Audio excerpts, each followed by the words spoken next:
Bismillahirrahmanirrahim. Assalamualaikum warahmatullahi wabarakatuh.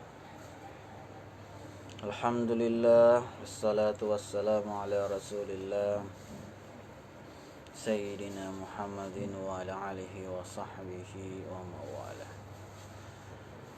Sahabat-sahabatku yang dimuliakan oleh Allah subhanahu wa ta'ala, pertama, marilah kita bersyukur, memuji kepada Allah subhanahu wa ta'ala karena kita bisa beraktivitas atas kenikmatan yang diberikan oleh Allah subhanahu wa ta'ala. Salawat dan salam senantiasa kita kirimkan kepada Rasulullah Muhammad sallallahu alaihi wasallam, kepada keluarganya, sahabatnya, dan kita semua sebagai pengikutnya. Saudara-saudaraku yang dimuliakan oleh Allah subhanahu wa ta'ala, pada pembahasan yang lalu kita telah membahas bahwa Rasulullah Muhammad sallallahu alaihi wasallam merupakan seorang pendidik, di mana salah satu konsep pembelajaran dan pendidikan yang diajarkan adalah memberikan nasihat kepada sahabatnya tanpa harus menyebut namanya dan tanpa harus merendahkan ketika yang dikerjakan itu adalah sesuatu yang salah. Jadi dalam pendidikan kita tidak boleh merendahkan anak didik kita walaupun dia salah. Kita tidak boleh mempermalukan dia dengan menyebut namanya di depan teman-temannya. Inilah salah satu bentuk bagaimana Rasulullah mengajarkan kepada kita cara mendidik anak-anak kita. Saudara-saudaraku yang dimuliakan oleh Allah subhanahu wa ta'ala, pada kesempatan ini kita kembali untuk merenung sekaligus mengkaji bagaimana sosok Nabi Muhammad SAW sebagai seorang suami. Jadi pribadi Rasulullah SAW sebagai suami menjadi yang sangat spesial dan layak untuk dicontoh. Dalam riwayat Imam Ahmad bin Hanbal, bahwasanya Sayyidah Aisyah radhiyallahu anha pernah ditanya oleh seorang tentang bagaimana kegiatan Nabi SAW jika berada di rumah. Sa'ala rajulun Aisyah, akana Rasulullah sallallahu alaihi wasallam ya'malu fi baitihi? Qalat, na'am, kana Rasulullah sallallahu alaihi wasallam yakhsifu na'lahu wa yakhitu thawbahu wa ya'malu fi baitihi kama ya'malu ahadukum fi baitihi.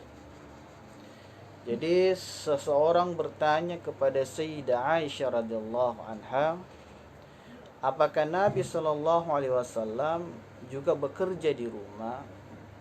Sayyidah Aisyah menjawab, ya, Nabi sallallahu alaihi wasallam itu di rumah menggosok sandalnya sendiri, menjahit bajunya sendiri, dan mengerjakan sesuatu di rumah sebagaimana kalian bekerja di rumah. Hadis ini diriwayatkan oleh Imam Ahmad. Saudara-saudaraku yang dimuliakan oleh Allah subhanahu wa ta'ala, penjelasan ini memberikan gambaran yang utuh kepada kita bahwa Nabi Muhammad SAW bukanlah suami yang acuh dengan apa yang ada di rumah.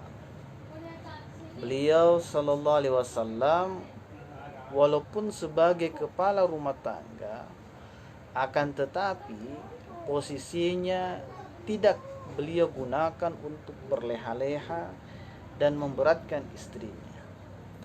Prinsip apa yang bisa beliau kerjakan Jadi prinsipnya adalah apa yang bisa beliau sallallahu alaihi wasallam kerjakan, maka beliau sallallahu alaihi wasallam kerjakan tanpa harus menyuruh orang lain. Padahal dengan kedudukannya sebagai kepala keluarga, terlebih lagi beliau Nabi Muhammad SAW, beliau bisa saja memerintahkan siapapun untuk bekerja di rumahnya sepanjang waktu. Dan rasanya tidak akan ada yang menolak untuk berkhidmat kepada Nabi Muhammad SAW di rumah beliau. Tapi tidak beliau lakukan. Beliau mengerjakan sendiri apa yang memang bisa dikerjakan sendiri, tanpa harus merepotkan orang lain. Ada hadis dalam kaitannya Nabi Muhammad SAW di dalam keluarga. Sebagaimana diriwayatkan oleh Imam Muslim, an Aisyah ummul mu'minin radhiyallahu anha, qalat qala li Rasulullah sallallahu alaihi wasallam ذات يوم يا عائشة هل عندكم شيء قالت فقلت يا رسول الله ما عندنا شيء قال فإني صائم. Dari Aisyah Ummul Mukminin radhiyallahu anha, beliau berkata, suatu hari Rasulullah sallallahu alaihi wasallam pernah bertanya, "Wahai Aisyah, apakah ada makanan yang bisa dimakan?" Maka aku menjawab, tidak ada ya Rasul. Lalu Nabi SAW menjawab, ya kalau begitu saya puasa saja. Thumma atana yawman akhar faqulna ya Rasulullah uhdiya lana haitsu qala arinihi falaqad asbahtu sha'iman fa'akal. Lalu di hari lain Nabi Shallallahu Alaihi Wasallam datang kepadaku. Lalu aku berkata, ya Rasul, aku diberikan hadiah acar roti. Kemudian Nabi Shallallahu Alaihi Wasallam mengatakan, perlihatkan kepadaku. Sebenarnya aku sudah niat berpuasa sejak pagi. Lalu beliau memakan hidangan tersebut. Hadis ini diriwayatkan oleh Imam Muslim. Saudara-saudaraku yang dimuliakan oleh Allah Subhanahu wa taala. Hadis ini memberikan gambaran yang sangat jelas bahwa Nabi Shallallahu alaihi wasallam adalah pribadi yang tidak pemarah dan tidak suka menyulitkan orang lain. Terlebih lagi itu adalah istrinya. Padahal pada potongan hadis pertama, Nabi Shallallahu alaihi wasallam pada posisi yang sangat layak kalau ia marah kepada istrinya yang tidak menyiapkan hidangan selepas Nabi SAW berkegiatan di luar dan pulang ingin istirahat. Kemudian alih-alih mendapatkan sajian makanan pelepas dahaga dan penat, justru Sayyidah Aisyah tidak menyiapkan itu. Dan respon Nabi SAW bukan marah, justru malah memilih ibadah, yaitu puasa. Jadi sungguh suami idaman. Begitu juga di potongan kedua, ketika beliau sejak pagi sudah berpuasa dan ternyata di rumah Sayyidah Aisyah ada hidangan yang tersaji dari hadiah tetangganya, guna untuk tidak mengecewakan pemberi hadiah dan juga tidak membuat usaha Sayyidah Aisyah yang telah menyiapkan sajian sia-sia, beliau membatalkan puasa sunnahnya tersebut dan memilih untuk makan. Padahal jikapun beliau sallallahu alaihi wasallam ingin meneruskan puasa dan menolak sajian tersebut, itu tidak masalah.